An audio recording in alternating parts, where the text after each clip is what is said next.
Jean-Pierre, tu nous as suggéré, là, dans ton introduction, de parler de religion au Jésus-Christ. Quelle est la plus grave erreur de la religion soi-disant chrétienne aujourd'hui? Bien, Gaston, probablement que justement la plus grave erreur qu'a fait la religion, c'est justement d'avoir fait du christianisme original ce que le Christ est venu instaurer ici sur la terre, d'en avoir fait un système religieux comme tous les autres systèmes religieux. Et c'est pas seulement les observateurs extérieurs qui s'en rendent compte, même les catholiques eux-mêmes, comme entre autres le professeur Henri Guillemin, celui qu'on appelait le prof médiatique, qui est décédé maintenant. Il a dénoncé cet état de fait dans un des derniers livres qu'il a écrit, qu'on appelle son testament probablement, le livre qui s'appelle « Malheureuse Église ». Et dans la revue Actualité du mois d'avril 1993, on fait une citation du professeur Henri Guillemin qui est assez fracassante. Il dit ceci, et c'est cité ici, je pense que vous aurez peut-être de la difficulté à lire, mais je vais vous citer. Ça dit « Si tel pape, inattendu et tout à coup vrai chrétien, demandait pardon à cette humanité que Jésus-Christ avait confiée à ses disciples, la commotion pourrait être payante. » Je rappelle ce que le professeur Guillemin dit. Il dit « Si tel pape, inattendu et tout à coup vrai chrétien, demandait pardon à cette humanité que Jésus-Christ avait confiée à ses disciples, la commotion pourrait être payante. » Professeur Henri Guillemin, extrait de son livre « Malheureuse Église ». Eh bien, quand on espère éventuellement avoir un pape qui serait un vrai chrétien, c'est qu'on a réalisé que la religion et le christianisme sont devenus deux choses vraiment différentes. Tous ceux qui liront honnêtement la Bible et qui compareront son enseignement avec l'état de la religion actuelle en viendront certainement vite à la même conclusion que le professeur Guillemin. Cela vaut aussi pour tous les systèmes religieux, qu'ils soient catholiques, romains, protestants et même évangéliques, parce que dans ce domaine-là, il faut faire très attention d'essayer d'enlever la paille dans l'œil du prochain avant d'avoir enlevé la poutre qui est dans notre propre œil, Gaston. Alors, Jean-Pierre, si donc on veut vivre le christianisme tel que le Christ l'a conçu, puis nous le présente, il faut revenir au seul document de base, qui est la parole de Dieu, la Bible. Absolument, Gaston. Le christianisme, pendant 20 siècles, s'est écarté de ce que Jésus-Christ avait déclaré, de ce que les premiers chrétiens ont fait. Et aujourd'hui, si on compare le christianisme contemporain avec les Écritures, on va avoir une drôle de réaction, une drôle de surprise. Alors, il faut revenir donc au document de base, puisque la Bible est vraiment le seul document infaillible où nous trouvons les paroles même du Seigneur Jésus-Christ, et comment les apôtres et les premiers chrétiens les ont comprises et les ont mis en pratique. La revue Actualité du mois d'avril 93, dont je vous parlais tantôt, nous dévoile que malheureusement, les gens qui réalisent l'erreur de la religion, parce que, bien sûr, le professeur Guillemin n'est pas le seul, plusieurs personnes réalisent cette chose-là, les penseurs, les gens qui se penchent sur ces choses-là, malheureusement, ces gens-là, au lieu de retourner à la bonne source de la vérité, à la Bible, vont au contraire rechercher à remettre en premier plan ce qui a fait la faillite de la religion, c'est-à-dire la tradition religieuse au lieu de la parole de Dieu. Le Seigneur Jésus avait pourtant bien mis en garde les chrétiens à ce sujet en déclarant formellement que la tradition des hommes annulait la parole de Dieu. Dans l'Évangile selon Matthieu, au chapitre 15, les versets 6 et 9, nous lisons ceci, c'est les paroles du Seigneur, et justement, comme Gaston l'a cité au début de l'émission, le Seigneur Jésus a été confronté lui aussi, durant son ministère sur la terre, il a été confronté à la religion et à la tradition religieuse. Et il a déclaré ceci à un moment donné, il a dit, « Vous annulez ainsi la parole de Dieu au profit de votre tradition. Hypocrite, Ésaïe a bien prophétisé sur vous quand il a dit, « Ce peuple m'honore des lèvres, mais son cœur est éloigné de moi. C'est en vain qu'il m'honore, en enseignant des préceptes qui sont des commandements d'hommes. » Jésus a dit, ce peuple m'honore des lèvres en enseignant des préceptes qui sont des préceptes de tradition humaine. Il dit, vous annulez la parole de Dieu par votre tradition. Le numéro d'avril de l'Actualité est très révélateur des efforts de la religion traditionnelle pour essayer de ramener la religion traditionnelle en force et pour ce faire, a donné naissance à un mouvement assez spécial qui s'appelle Opus Dei. Je ne sais pas si vous avez jamais entendu parler de ça, mais Opus Dei est une expression en latin qui signifie l'œuvre de Dieu. C'est une organisation catholique romaine qui regrouperait 79 000 laïcs et 1500 prêtres dans une cinquantaine de pays, dont 550 laïcs et 12 prêtres au Canada. Ces méthodes, c'est infiltrer les centres névralgiques de la société pour imposer en secret une idéologie ultra-conservatrice. Alors, est-ce qu'on doit vraiment craindre ce mouvement de nos jours? Absolument, Gaston. Je pense que c'est un mouvement qui est assez dangereux à cause justement de la façon ou des méthodes qu'il utilise. Jésus, ni aucun apôtre, n'a jamais utilisé de stratagème ou de méthode douteuse pour annoncer la parole de Dieu. C'est ouvertement, simplement que la vérité a été annoncée par les gens sincères qui, la plupart du temps, n'avaient pas une grande instruction. C'est tout à fait le contraire de l'Opus Dei. Cette secte-là s'infiltre partout, recrute ses membres parmi l'élite dirigeante de notre société et va même jusqu'à mépriser les gens ordinaires. J'en ai pour preuve un extrait de la revue Actualité qui donne un reportage justement sur l'Opus Dei. Et on dit ceci à la page 30, Actualité, édition d'avril 93. Selon un document interne, l'Opus pouvait compter en 1979 sur 72 375 fidèles très actifs dans 479 universités et écoles supérieures, 604 publications, 52 stations de radio et télévision, 38 agences d'information et de publicité, ainsi que 12 sociétés de production et de distribution de films. Et un peu plus loin dans l'article, on dit ceci. Comme beaucoup de membres, il tient les catholiques ordinaires en piètre estime. Il y en a qui vont à la messe le dimanche, mais qui ne connaissent rien au sacrement ou à la doctrine de l'Église. On peut se dire, c'est qui ces imbéciles-là? Si on leur demandait de nommer les vertus théologales, ils en seraient incapables. C'est affreux. L'exemple vient de haut. Au cours d'une conférence à Montréal en 1988, le prélat de l'Opus Dei, Monseigneur Del Portillo, disait que les gens sans formation religieuse devraient s'abstenir d'avoir des opinions religieuses. Fin de la citation. Pourtant, mes amis, Jésus et les apôtres ont été reconnus dans leur temps par les dirigeants religieux de leur temps comme étant justement des hommes sans instruction. Et l'apôtre Paul ira même plus loin en déclarant que Dieu a justement choisi les simples de ce monde pour confondre les sages.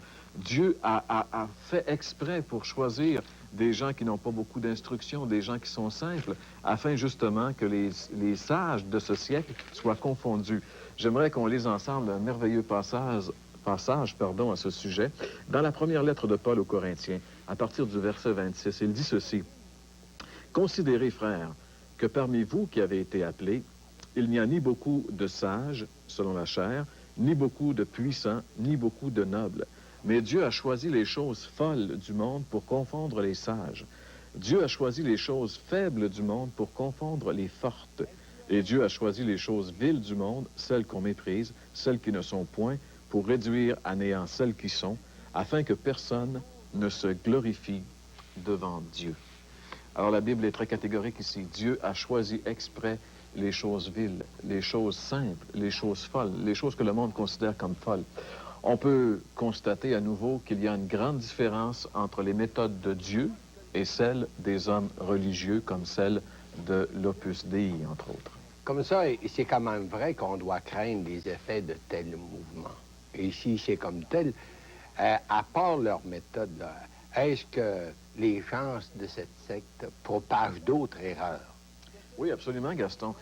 Et c'est ça qui est très dangereux. Leur méthode donne accès à une très grande influence médiatique, premièrement, et ça leur permet de diffuser des erreurs très graves concernant le véritable christianisme, et en particulier sur le cœur même du christianisme qu'est le salut. Toujours dans le même article, à la page 31 de l'actualité, et il est dit ceci, pendant 1 heure ce matin-là, une quinzaine de professionnels ont écouté le père Escribano énoncer les principes qu'ils doivent suivre pour être sauvés. Voilà qui est le plus grave, un enseignement erroné sur le salut. La Bible enseigne clairement que le salut n'est pas une série de principes à observer pour être sauvé, mais une foi qui est une confiance totale en l'œuvre et la personne du Seigneur Jésus-Christ. Dans les Actes des Apôtres, j'aimerais revenir sur un verset qu'on a vu dans une émission précédente, Actes des Apôtres, chapitre 16 et le verset 31, où bien sûr le geôlier de la prison de Philippe s'est écrié « Qu'est-ce que je dois faire pour être sauvé? » Paul et Silas ont répondu « Crois au Seigneur Jésus et tu seras sauvé. » Voilà, mes chers amis, en action, le message de l'Évangile. Crois au Seigneur Jésus. Ils n'ont pas dit, ben, nous allons maintenant t'enseigner les principes que tu dois observer pour obtenir le salut. Ils lui ont tout simplement dit, il n'y a pas de principe. C'est la foi au Seigneur qui sauve. Et s'il y a un domaine où on ne peut pas se permettre justement de se tromper, c'est bien celui-là. Jésus a dit qu'un aveugle qui suit un autre aveugle, tous les deux tombent dans la fosse. Ces gens-là ce sont les élites de notre société qui détiennent des postes clés, qui exercent une grande influence. Ils sont dans l'erreur totale sur le salut et se font enseigner par des incroyants. Dans ce même article de l'actualité, voici d'ailleurs ce que déclare un père dominicain. Un peu plus loin dans l'actualité, à la page 36, il est dit ceci. C'est le père dominicain Edmond Robillard qui accuse la franc-maçonnerie d'avoir noyauté l'Église. Et entre autres choses, il dit ceci, « Les nouveaux théologiens ne croient même plus que Jésus était le Fils de Dieu. Ils disent qu'il est né de l'union d'une prostituée juive et d'un soldat romain. » Mes amis, ça c'est aberrant. Et c'est eux-mêmes qui déclarent de telles choses. C'est pas de la médisance. C'est un extrait d'un article où c'est même un père dominicain qui déclare que les théologiens catholiques ne croient même plus à la divinité, à la naissance miraculeuse du Seigneur Jésus-Christ. Ce sont là des erreurs très graves puisque c'est le fondement même du christianisme qui est attaqué, c'est-à-dire la personne et l'œuvre du Seigneur Jésus-Christ. Quand on change son œuvre de la croix accomplie une fois pour toutes, en principe à suivre, et qu'on nie ouvertement la déité de Jésus-Christ, on est rendu très loin de ce que Jésus a fait et a enseigné. C'est pas étonnant de lire cette déclaration dans cette même revue de Henri Guillemin, et je pense que ce sera la dernière déclaration, ou si vous voulez, citation de la revue que je vais prendre, mais j'aimerais que vous l'écoutiez quand même. Ce monsieur Guillemin, à la fin de sa vie, a jeté un regard assez critique sur l'Église qu'il a aimée, parce qu'on dit dans l'article que Henri Guillemin est quand même un homme qui, jusqu'à sa mort, était un homme qui avait la foi en Dieu. Et dans la page 78, il dit ceci. C'est donc que l'Église en 20 siècles s'est terriblement éloignée du christianisme. Or, si elle ne reconnaît pas rapidement qu'elle s'est enfoncée dans l'erreur, prévient Guillemin, elle mourra de sa belle mort au cours du 3e millénaire. Et je pense que M. Guillemin a laissé quand même un héritage où les gens devraient s'interroger, mais au lieu de retourner à la tradition, revenir à la parole de Dieu. Alors, que dit la Bible, Jean-Pierre, justement, concernant la personne et l'œuvre de Jésus-Christ? Bien d'abord, contrairement, Gaston, aux théologiens modernes, la Bible affirme clairement la naissance virginale du Christ. En Matthieu, chapitre 1 et le verset 23, ici, c'est hors de tout doute. Je veux dire, c'est la révélation de Dieu. On ne met pas en doute la Bible. Et dans Matthieu 1, 23, on lit ceci. « Voici, la Vierge sera enceinte, elle enfantera un fils, on lui donnera le nom d'Emmanuel, ce qui signifie Dieu avec nous. » La Bible parle ici du fait que Jésus est né d'une vierge. Et encore, en Luc, dans l'évangile de Luc, l'autre évangile qui parle de la naissance virginale de Jésus-Christ, au chapitre 1 de l'évangile de Luc et au verset 35, on lit ceci, « L'ange lui répondit, « Le Saint-Esprit viendra sur toi et la puissance du Très-Haut te couvrira de son ombre. C'est pourquoi le Saint-Enfant qui naîtra de toi sera appelé Fils de Dieu. » À nouveau aussi, on a un autre passage biblique qui nous dit que Jésus est vraiment né d'une manière miraculeuse par l'intervention du Saint-Esprit et une vierge. La Bible affirme aussi la déité de Christ. La Bible dit clairement que Jésus est Dieu. Dans l'Évangile selon Jean, par exemple, au chapitre 1 et au verset 1, parce qu'il y a toujours l'idée de croire la Bible ou de croire ce que les hommes disent. Et si on croit ce que les hommes disent, eh bien, on voit qu'on se fait tromper parce que les théologiens sont même, eux, des athées. La Bible dit, au commencement était la parole était avec Dieu et la parole était Dieu. Il s'agit ici, bien sûr, la parole, c'est un terme qui est employé pour désigner la personne de Christ. Et un autre verset qu'on peut voir rapidement dans l'Évangile selon Jean, chapitre 10, le verset 30, Jésus lui-même dit ceci, « Moi et le Père, nous sommes un. » Donc Jésus déclare sa divinité. La Bible révèle aussi la vie parfaite de Christ offerte pour la nôtre imparfaite.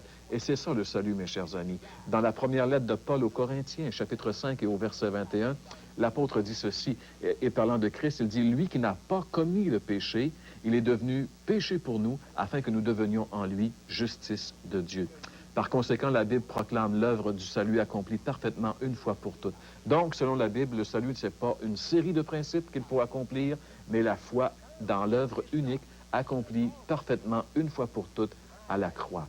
Il faut croire la parole de Dieu, mes amis, qui affirme hors de tout doute que la foi seule au Seigneur Jésus peut nous sauver. Alors, vous avez le choix ou de croire les mensonges des théologiens athées ou de croire la Bible, la parole de Dieu, qui vous dit aujourd'hui que tu dois venir au Seigneur Jésus-Christ pour avoir la vie éternelle. Pourquoi ne viendrais-tu pas à la lumière? Jésus a dit, celui qui vient à moi ne marchera pas dans les ténèbres, mais il aura la lumière de la vie. Si tu viens à lui maintenant, tu auras la lumière. Et pour venir à lui, tu n'as qu'à faire cette prière sincèrement. Seigneur Jésus, je reconnais que je suis un pécheur, que tu es mort sur la croix pour mes péchés, et je te reçois aujourd'hui comme mon Sauveur et Seigneur. Je te donne ma vie. Fais avec moi ce que tu veux. Fais cette prière sincèrement et prends l'engagement de marcher avec le Seigneur Jésus-Christ, et lui te guidera dans toute la vérité.